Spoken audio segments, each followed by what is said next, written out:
관련 긴급 원내 대책회의를 시작하도록 하겠습니다.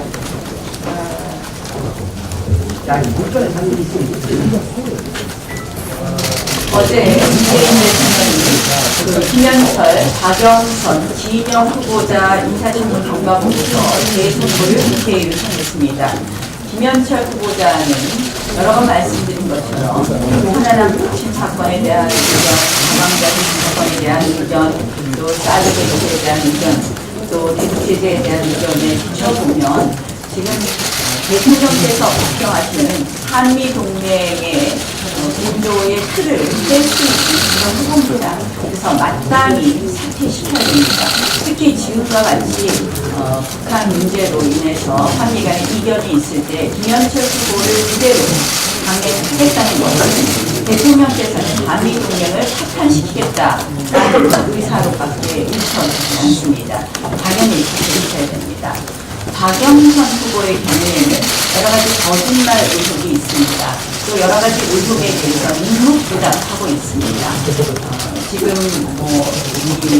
본인 자택의 공모되는 부분, 또 진료 부분, 또 그 밖에 대중교통 요금을 소득공제 신청한 것, 이것은 세금의 문제가 있겠죠. 그리고 세금을 이거는 아마 세금 관련된 법규가 있을 것 같습니다. 그리고 세금을 일정 부분 면제한 부분, 또 과세금 면제한 부분, 이런 부분에 대해서 전혀 답변이 없고 청문회 과정에서 청문위원들도 모욕한 부분이 있습니다. 결격사유가 명백한 후보들이라고 생각합니다. 당연히 진영 처리해야 합니다. 또한 우리가 이 후보자들에 대해서 일부 후보에 대해서는 장관 청문 보고서를 채택하면서 국정에 협조하겠다는 의지를 표시하고 약속을 했음에도 불구하고 어제 3명의 장관 후보자에 대해서 이런 식으로 재정부 요청서를 한 것은 한마디로 이 확실을 거부하고 또 국회를 무시하겠다, 국회를 윽박지르겠다라는 것을 보이지 않습니다. 결국 대통령과 청와대는 국회에 호통치고 그리고 국민에게 호통치는 모습으로밖에 보이지 않습니다. 따라서 저희는 이러한 부분에 대해서 정말 야당으로서 앞으로 국정에 협조를 해주고 싶고 국정의 책임을 같이 좀 공유하고 국정을 잘 이끌어가고 싶은 야당으로서는 정말 어이가 없습니다. 이렇게 되면 앞으로 국회의 여러 가지 관련된 논의가 많이 있어야 될 텐데 과연 협조할 수 있겠느냐라는 의문이 듭니다. 어제 이런 그동안의 검증 실패에 이어서 윤도한 국민소통수석의 여러 가지 발언들은 국민들의 눈높이와는 참으로 거저 멀어서는 것입니다. 그리고 그 윤도한 수석의 발언을 종합해보면 이 검증이 제대로 작동되지 않았다, 이런 것을 알 수 있습니다. 윤도한 수석이 프로시에 3천만 원을 갖고 이야기를 했는데 인사검증이 이렇게 돼야 되는 겁니다. 지금 현재 재산 가액에 대한 검증이 아니라 이 재산 형성이나 이런 부분에 대한 모든 과정, 그 사이에 세금 차이가 있었는지 없는지 이런 것에 대해서 이 검증을 해야 되는데, 검증한 이 검증 결과를 가져왔다면서 가액이 3천만 원이다, 나는 잘못한 거 없다는 식으로 어제도 2차 브리핑을 한 것으로 알고 있습니다. 결국 청와대의 검증 방법이 틀렸다는 것이 자인한 것입니다. 과연 얼마나 투입을 했고, 그 당시 투입했을 때 일종의 증여세나 이런 부분에 특허는 없는지 이런 것을 당연히 봐야 하는데, 지금 현재 가격이 30만 원이니까 문제가 없다. 이것은 검증 방법도 잘못됐다는 것을 국민소통수석을 통해서 자인한 것이라고 생각합니다. 제가 어제 이 회장에 대해서 말씀드렸지만 이렇게 국민 눈높이가 아니라 문재인 정권 눈높이, 인사, 눈높이 검증 이런 것을 통해서 국민소통수석이 아니라 국민들 정말 분통 터지게 하는 분통수석을 모시게 한다는 생각을 합니다. 게다가 아까 말씀드린 것처럼 이미 인사 검증의 검증 방법이 잘못됐다는 것을 자인하는 부분이 있고, 이제 김의겸 청와대 대변인의 불법 대출의 전모가 드러났습니다. 조금 이따 김종석 의원께서 설명을 드리겠지만 이것은 명백히 특혜 대출이 아니라 불법 대출입니다. 그래서 이것은 검찰이 즉각 수사에 착수할 사안이다 이런 말씀을 드립니다. 민정수석의 가장 중요한 업무 중에 하나가 뭡니까? 공직자들의 공직기강을 확립하고 이와 관련된 내용을 살펴봐야 합니다. 결국 인사 검증도 제대로 하지 않았고 공직자의 기강도 제대로 확립하지 못하고 감찰하지 못한 청와대 민정인알의 실체는 너무나 분명하다는 말씀을 다시 한번 드립니다. 역대 정권에서 저희가 민정수석 사퇴한 것을 쭉 조사해 봤습니다. 이런 정도, 그동안 지금 청와대가 이 차관급 이상 낭만 인사가 11명입니다. 청문보고서가 채택되지 않고 강행된 장관이 12명입니다. 그렇다면 이쯤 됐다면 당연히 민정수석을 교체해도 한 서너 번은 더 교체할 만한 사안이다라는 말씀을 드립니다. 따라서 다시 한번 요구합니다. 이 부적격한 장관들의 사퇴를 요구합니다. 그리고 잘못된 인사검증란에 있는 부분 수석 역시 사퇴를 해야 된다는 말씀을 드립니다. 오늘 회의를 열었으니까 국가부채와 추경에 대해서 잠시 한 말씀 드리겠습니다. 국가부채가 한 1,700조에 입각한 것이 어제 나왔습니다. 국가부채는 결국 우리 아이들이 갚아야 할 돈입니다. 지금 미래세대로부터 돈을 빌려 쓰고 있는 것입니다. 그 미래세대가 멀지 않은 미래세대입니다. 바로 20대, 30대 미래세대입니다. 게다가 지금은 저출산 쇼크까지 겹치고 있습니다. 참으로 무책임하고 미안한 일입니다. 죽여주지 못할 망정, 흥청망청 빌려다 쓰는 문재인 정권입니다. 이 국민들 가계부채도 1534조라는데 이 정부마저 빚잔치를 하는 꼴입니다.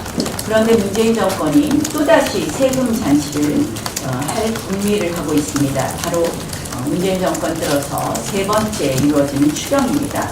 미세먼지, 경기 부양, 일자리, 지진 피해 등을 이유로 됩니다.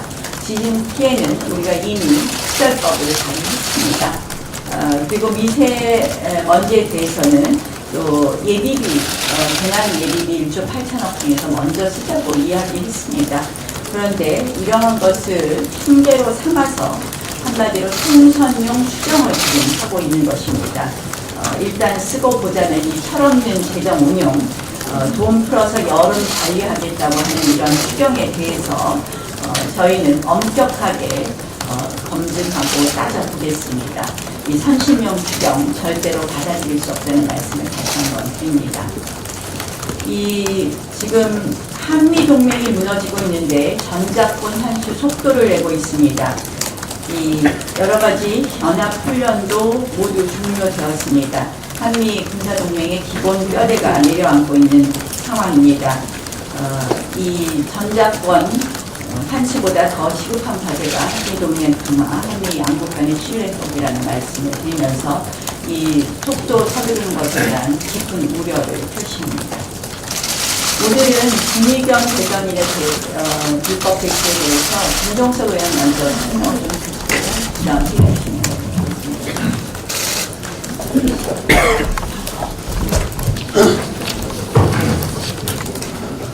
예, 김종석 의원입니다. 김의겸 전 청와대 대변인이 국민은행으로부터 상가 구입을 위해서 대출받은 15억 원의 그 대출 서류의 핵심 내용이 사실과 다르게 조작된 것으로 확인되었습니다. 본 의원실이 국민은행으로부터 받은 대출 자료에 의하면 그 2층 상가 건물에는 10개의 상가가 입주 가능한 것으로 되어 있고 그것에 근거해서 월 525만 원의 임대료 수입이 가능한 것으로 추정 계산을 했습니다. 참고로 월 10억 대출에 대한 이자는 월 350만 원이 좀 넘는 금액입니다. 그런데 현재 이 보좌관이 그 주택 일반 건축물 대장을 확인해 보니까 지금 그 건물에는 언론에 보도된 바와 같이 두 개의 2층 건물에 1층에는 3개의 상가 그리고 2층에는 하나의 그 시설이 들어 있습니다. 전문가들의 평가에 의하면 이 건물에는 10개의 상가가 입주하는 것은 사실상 불가능하다는 평가입니다. 그렇다면 10개의 상가가 입주해서 받을 수 있는 월 임대료가 525만 원이라고 했는데 현재 이자 현재 월 275만 원의 임대료 수입을 이 건물은 올리고 있습니다. 다시 말해서 지금 10억 원의 이자 부담은 350만 원이 넘고 현재 이 건물이 창출하는 임대소득은 월 300만 원이 안 됩니다. 이런 상태에서 10억 원의 대출이 나갔고 그 대출 서류의 핵심 내용은 상가가 10개가 입주 가능하다는 가정하에 월 525만 원의 임대 수입이 가능하다고 해서 1.48의 소위 RTI, 즉 임대 수입 대비 이자 부담의 비율을 조작한 것으로 확인이 되었습니다. 또 국민은행은 이러한 그 대출 심사 자료를 감정평가기관의 자료에 근거한 것이라고 했는데 조선일보의 확인에 의하면 그러한 자료를 제출한 적이 없다는 보도를 오늘 아침에 있었습니다. 따라서 저는 이 대출 서류 조작이나 또는 국민은행의 부재 심사가 권력형 특혜 비리가 아닌지 의심하게 되고 또는 국민은행이 이 일대의 재개발을 기대하고 KB가 김의겸 씨와 함께 투기를 공모한 것이 아닌가 하는 의심을 금할 길이 없습니다. 특히 그 지점장이 김의겸 씨와 고교 동문 관계라는 점이 이러한 의심을 더욱 강하게 하고 있습니다. 보다 철저한 진상규명이 필요한 대목이고 만약에 진상규명이 미흡할 때는 금융감독원을 통해서 국민은행에 대한 부실 대출에 대한 검사를 요구할 예정입니다. 이상 마치겠습니다.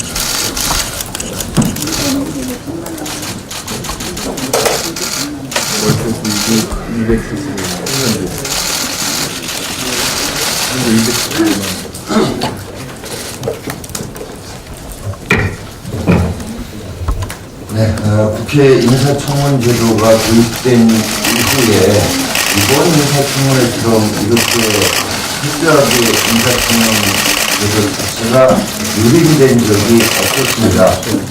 박영선 후보자의 경우에 정말로 국회와 국회의원 인사청문회 제도를 참 말 그대로 우롱, 희롱했습니다. 정말 가지고 놀았다라는 표현이 이런 점에 적합하다고 생각됩니다.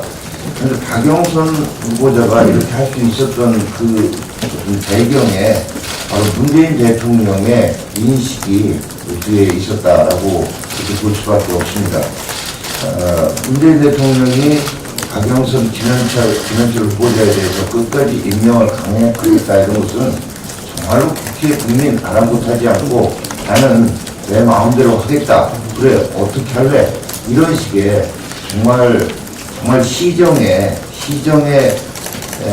정말 자배들도 이렇게는 못할 겁니다. 여론을 두려워하고 국민의 눈과 입을 두려워해야 되는 것 아니겠습니까? 그런데 본인이 오기로 끝까지 갈 때까지 가보겠다라는 이런 태도를 대통령께서 보이니까 바로 박영선 후보자의 그런 오만방자한 행동이 있었다. 그래서 이번 인사청문 제도는 정말로 진짜 이 조남매, 박남매 이런 분들이 마음껏 우리 헌정 질서를 유린하고 희롱하고 정말 비웃으면서 국회의원들을 조롱하고 그렇게 했던 우리 헌정사의 참으로 치욕스러운 이런 시기를 우리가 보내고 있다는 말씀을 드립니다. 그래서 우리 당에서는 이런 인사청문회의 유명무실화 희화화를 막기 위한 제도 개선에 지금 박차를 가하고 있습니다. 그래서 인사청문회에서 허위 진술을 할 경우에 처벌할 수 있도록 법적 근거 규정을 마련하고 또 고의로 자료 제출을 거부하지 못하도록 하는 법적 장치를 갖춰서 공직 후보자 검증이 보다 실질적으로 이루어지도록 제도 개선을 하겠습니다. 그리고 앞서도 언급이 있었습니다만은 청문회 과정에서 또 그 전에서 드러나는 각종 법 위반 사례에 대해서는 강력한 법적 조치를 해 나가겠다는 말씀을 드립니다. 추경과 관련해서 원내대표께서도 언급이 있었습니다만 오늘 부총리 등이 원내대표 정책위장을 방문을 한다고 합니다. 추경을 밀어붙이기 위한 여론 호도용으로 사전 정지 작업으로 우리 당을 찾는 것이라고 볼 수밖에 없습니다. 근데 이번 추경은 전세계 잉여금 없어서 국채 발행 아니고는 추경 안 됩니다. 빚내서 추경을 편성을 하겠다고 하는 거, 이거는 정말 슈퍼, 울트라 예산이다 하는 얘기까지 나왔던 이 금년도 예산 편성한 지, 그리고 집행한 지 불과 얼마 됐다고 지금 빚을 내서 추경을 편성하겠다고 하는 이 자세도 정말 잘못된 것인데, 여론을 호도하기 위해서 오늘 부총리가 우리 당을 찾는 것이라면 정말로 그런 추경에 절대로 우리가 함께할 수 없다는 것을 말씀을 드립니다.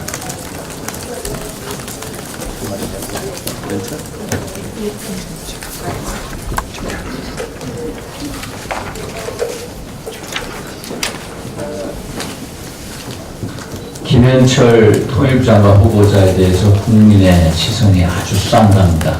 그런데도 청와대에서는 임명을 강행하겠다고 합니다.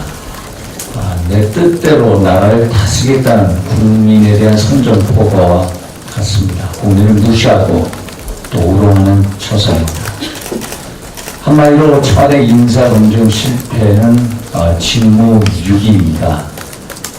이 김현철 통일부장관 후보자는 광장시 피살 사건에 대해서 겪어야 할 통과 의례가 전환 북침에 대해서는 우발적인 사건, 또 그로 인한 의사 조치에 대해서는 바보 같은 제재, 또 개성공단 중단에 대해서는 자해행, 또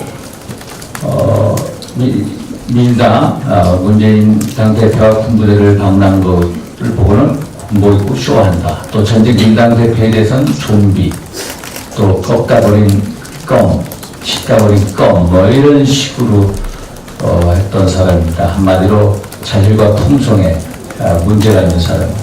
그런데도 이런 사람을 통일부 장관 후보로 지명을 해놓고 전혀 문제가 없다고 하는 것은 청와대 인사검증 시스템이 이미 추운 것임을 고백하는 것입니다. 따라서 문재인 대통령께서는 이 황당하고 어이없는 인사 참사에 대해서 국민에게 직접 사과를 하셨어야 합니다. 그런데 그렇게 하지 않았습니다. 정말로 국민은 허탈하고 할 말이 없습니다. 밑도 끝도 없는 권력의 오만에 대해서 국민은 할 말이 없습니다. 이상입니다. 네.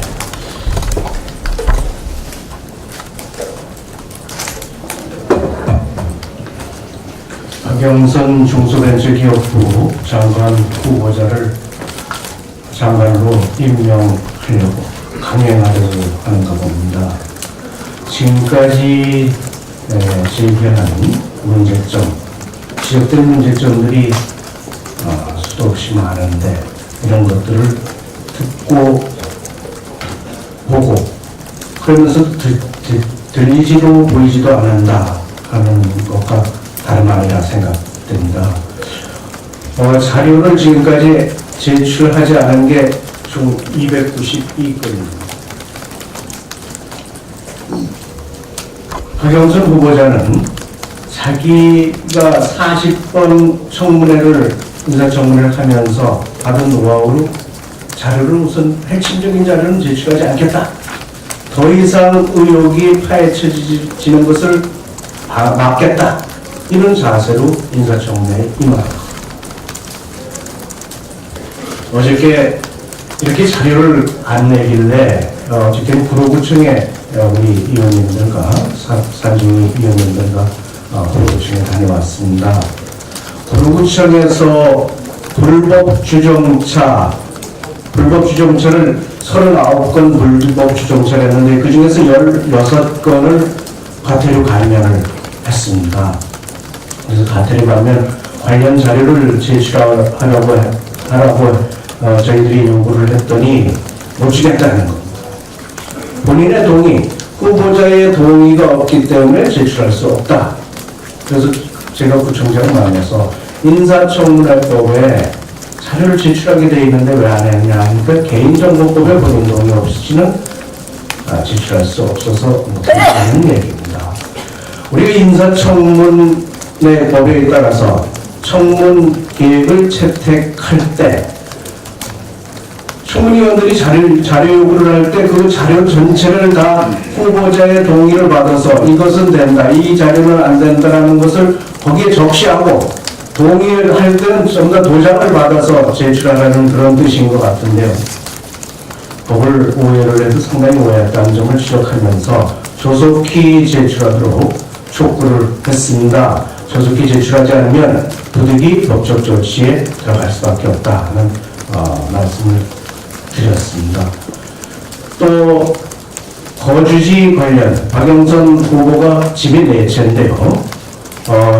한국에 우리나라에 3채 있습니다.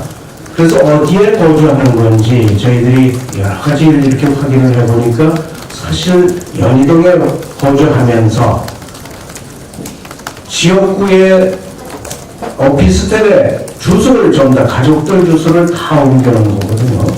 그래서 이거는 주민등록법 위반이고 선거에 유리하게 하기 위해서 한 위장이다. 이런 생각 가지고 사실상 살지 않을 때는 주민등록법에 따라서 구청장이 직권으로 조사를 할 수 있도록 되어 있습니다. 지금까지 인사청문회나 언론에서 눈이 지적이 됐었는데 왜 조사를 하지 않고 있느냐 하는 점을 지적하고 조속히 조사하도록 요구를 했습니다. 이와 같이 깜깜이 청문회에 대해서 하나하나 저희들이 푸고 들어가도 이렇게 자료가 안 나오고 해서 참 어려운 점이 있긴 한데 지금까지 제기된 문제점만 해도 이거는 인정할 수 없다라는 그런 판단이 듭니다.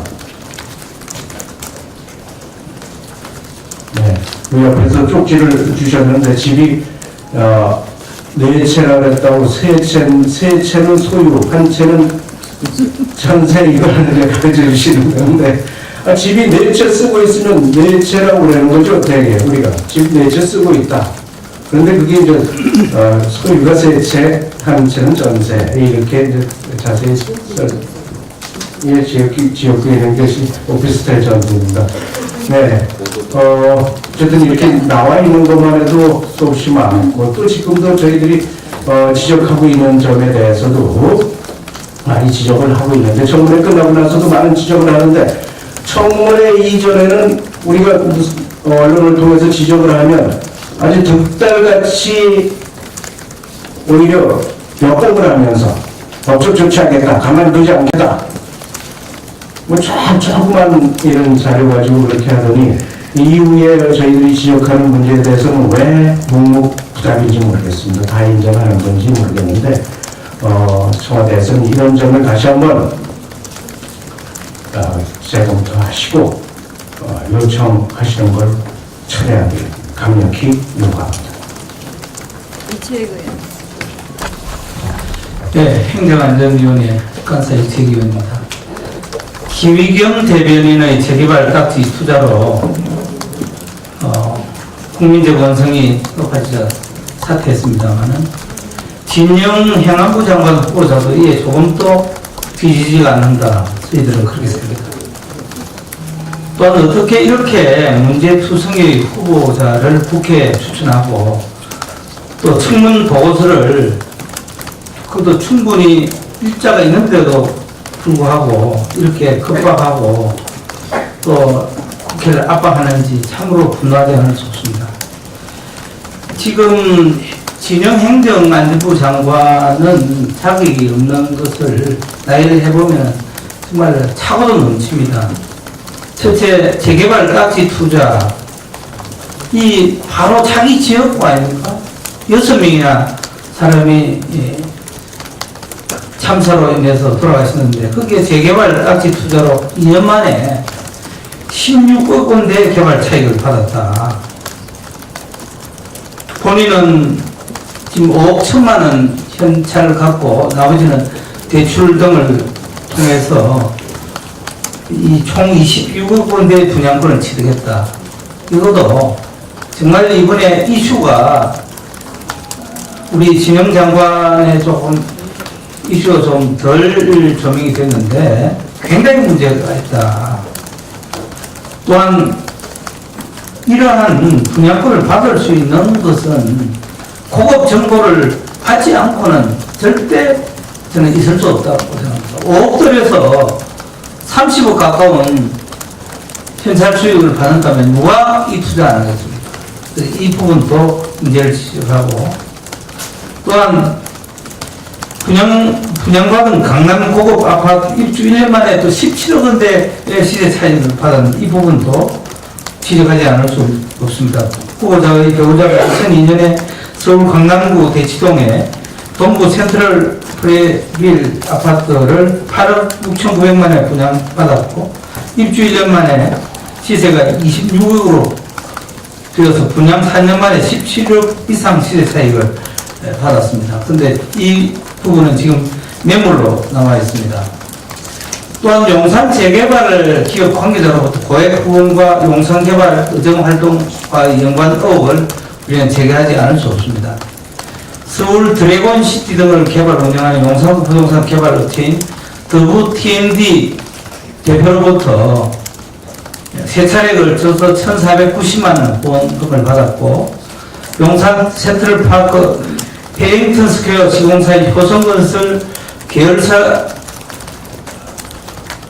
둔 효성그룹 부회장으로부터 세 차례 1,500만 원 후원금을 받았습니다. 그래서 이 부분도 우리는 지적하지 않을 수 없고 또한 상습적 후원금 부당 환급에 따른 소득세법 및 정치자금법 위반 의혹 이 부분도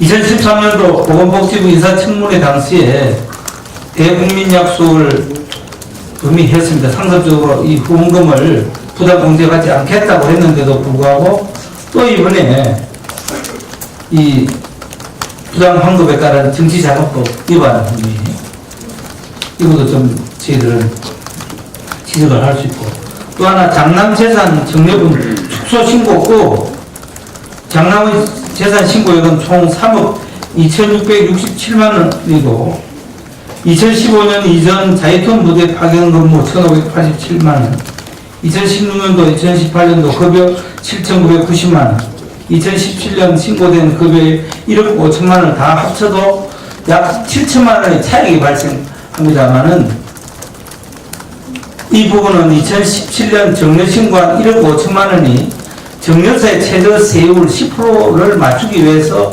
정려세를 축소신고한 의혹이 충분하다. 저희들은 이렇게 판단합니다. 또한 이 저희들 상임위원회에서 진영 장관은 총선 지원용 개각이다. 이 부분을 많이 지적하면서 탈당을 계속 요구를 했습니다만 끝까지 이 탈당을 하지 않고 있습니다. 이것은 분명히 내년 총선을 앞두고 관권 선거를 획책하겠다는 의도가 중앙선관위 문재인 캠프 공명 듣고 조혜주와 함께 트리오로 선거를 관권 선거로 획책하고자 하는 음모가 있을 수밖에 없다. 저희들은 그렇게 보기 때문에 정말 진영 장관은 절대 자기 될 수 없다. 마지막으로 제가 대통령의 인사청문 보고서 재송부 일자가 4월 2일 국회에 와 있습니다. 실제로 10일까지 연장 요청할 수 있다는 점에서 다음 주 4월 11일까지 국회가 재송부할 수 있음에도 불구하고 4월 6일날 토요일, 4월 7일날 일요일입니다. 일요일까지 이거를 재송부에다가 하지 않으면은 임명하겠다고 하는 것은 국회와는 협치를 거부하고 국회를 겁박하고 여야 협치 정신과는 전부 안 된다고 생각하기 때문에 지금이라도 진영 후보자는 자진 사퇴하고 또 청와대도 이 사퇴를 종용을 해야 된다는 말씀 다시 한번 드립니다. 네, 국회는 내일 운영위원회를 열어서 오후에 청와대에 대한 업무보고를 받습니다. 저희 운영위원회에서는 이번 인사에서 드러난 인사 검증과 또 실패에 관한 문제를 엄정 추구하겠습니다. 아시는 바와 같이 청와대 인사는 인사수석실의 추천과 민정수석실의 검증, 그리고 비서실장위원장이 되어 있는 대통령 인사추천위원회에서 압축해서 결국 대통령이 최종 선정하는 그런 시스템입니다.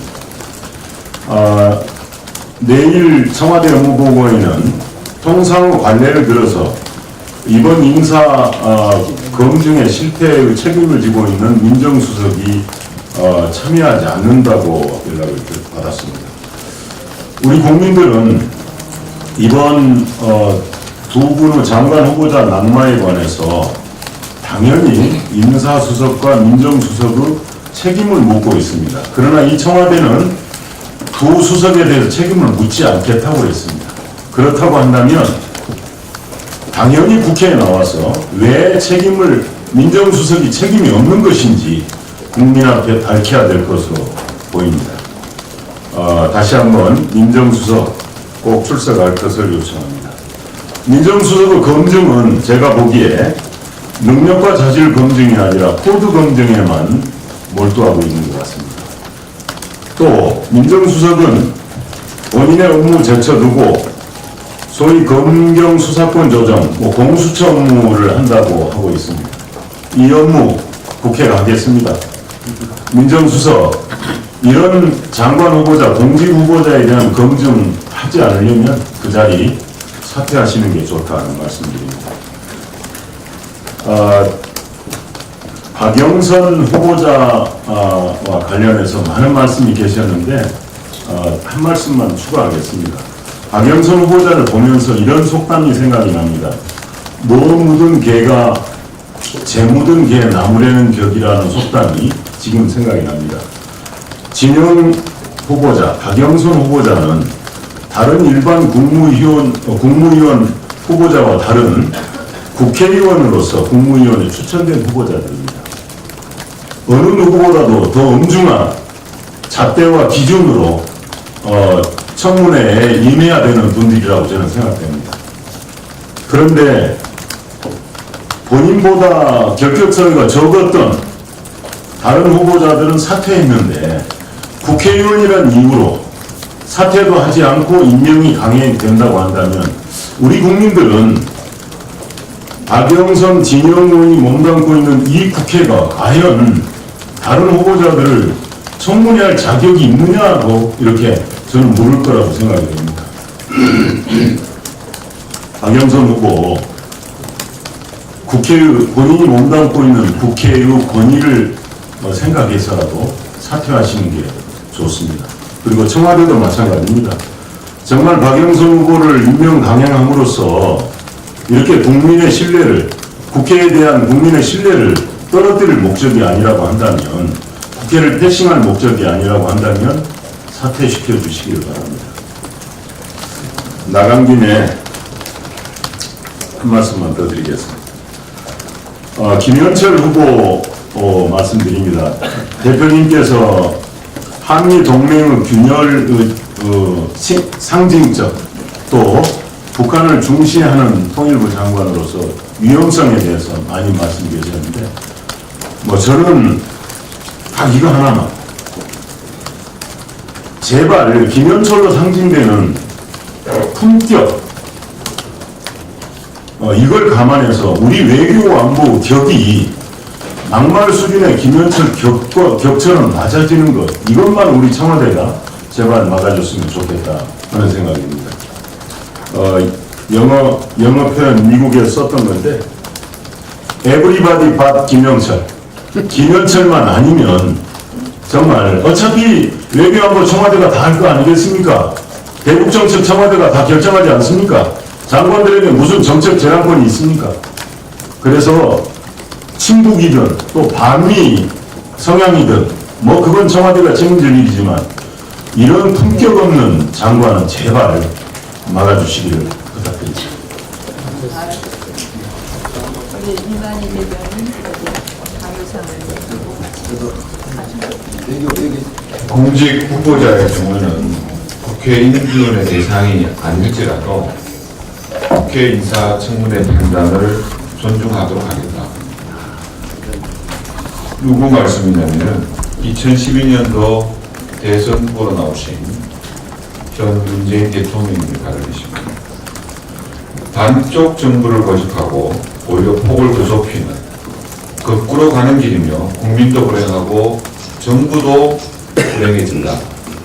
이 말씀은 2014년도 문창극 후보자 관련해가지고 문재인 그 당시는 의원이셨죠. 하신 말씀이십니다. 과거의 자신과 싸우고 계시는 대통령도 잘 이해가 안 됩니다, 사실.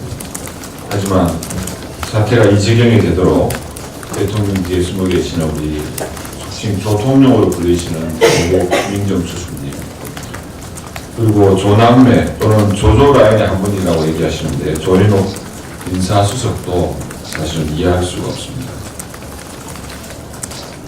꼭 박영선, 김영철 후보자에 대한 임명 강행은 하지 말아주실 것을 간곡히 부탁을 드리고요. 또 한 가지 제가 조금 이해하기 어려운 것은 이런 사안들이 많이 벌어졌을 때 다른 언론에서 어쩌면 중재자로서 아니면 국민의 목소리를 확인해보는 차원에서 좀 중립적인 입장에서 여론조사 같은 걸 많이 합니다. 근데 제가 이번에 이 김영철 후보자나 박영선 후보자들에 대한 국민의 생각이 정확히 어떠신지 제가 본 적이 없어서 제가 조금 과문한 게 아닌가 생각도 드는데 이런 부분도 국민의 목소리를 정확히 전달하는 데 도움이 되지 않을까 생각합니다. 이상입니다. 예.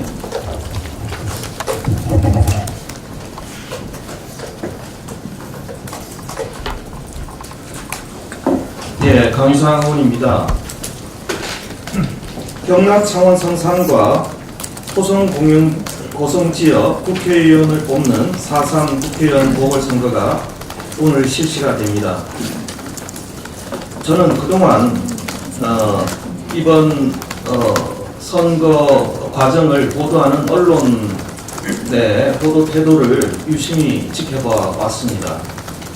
그러나 이번 재보궐선거에 대한 언론 보도는 그야말로 언론의 원칙과 과거 관행에 비해 지극히 비정상적인 행태를 보였다라는 점을 지적하지 않을 수가 없습니다. 외거더 독이라는 말이 있습니다. 한마디로 이것은 꼬리가 몸통을 흔든다. 한마디로 비본질적인 사안을 가지고 본질을 덮는 이러한 언론 보도 행태가 횡행했다라는 말씀을 드리지 않을 수가 없습니다. 보통 재보궐선거를 하면 지역 경제 실패냐 성공이냐에 대한 평가, 그리고 거기에 대한 심판, 또 두 번째는 후보의 자질과 공약에 대한 검증, 또 세 번째는 그 재보궐선거의 원인이 된 이번 같은 경우는 정치 부패 문제입니다. 양쪽 다. 정치 부패 문제에 대한 어떤 반성과 평가, 그리고 앞으로 이걸 어떻게 극복할 것인가, 이런 것이 쟁점이 돼야 될 텐데 언론은 그야말로 이런 것을 알리기 위한, 이런 것을 알리고 지지를 호소하는 방식을 가지고 언론이 쟁점화하는 참으로 기형적인 태도를 보였습니다. 언론에 정책이나 공약에 대해서 제대로 검증한 기사가 얼마나 있었는지 여러분 한번 제대로 한번 좀 돌아보시기 바랍니다. 이번 선거 보도는 언론사에 큰 오점을 저는 남겼다고 생각합니다. 저는 이런 보도 태도를 네거티브 저널리즘이라고 이름 짓고 싶은데요. 여야가 네거티브를 하는 게 아니라 언론 스스로 플레이어가 돼서, 선수가 돼서 네거티브 어떤 정치 공격에 이 당사자 플레이어가 돼서 나섰다는 점에 대해서 참으로 유감을 표시하지 않을 수가 없고, 이것은 반드시 고쳐져야 된다는 말씀을 드립니다. 예를 들면요, 오세훈 전 시장의 노회찬 발언 관한 보면 MBC 당일날 2회, KBS 3회, JTBC는 차라리 1회에 그쳤습니다. KBS, MBC가 훨씬 더 심하고요. 신문, 친여 신문들은 모욕, 뭐 이런 식으로 아주 주관적으로 단정을 했습니다. 칼럼, 사설을 통해서 여야가 다 운동장 유세를 했는데도 불구하고 저희 황교안 대표만 유독 이렇게 공격을 하는 이런 참 비정상적인 언론 태도를 보였습니다. 분명히 지적을 하고 우리 언론 스스로 반성할 부분은 반성을 하고 개선돼야 된다는 점을 분명히 지적을 합니다. 이상입니다. 예. 자, 지금부터 비공개로 하겠습니다.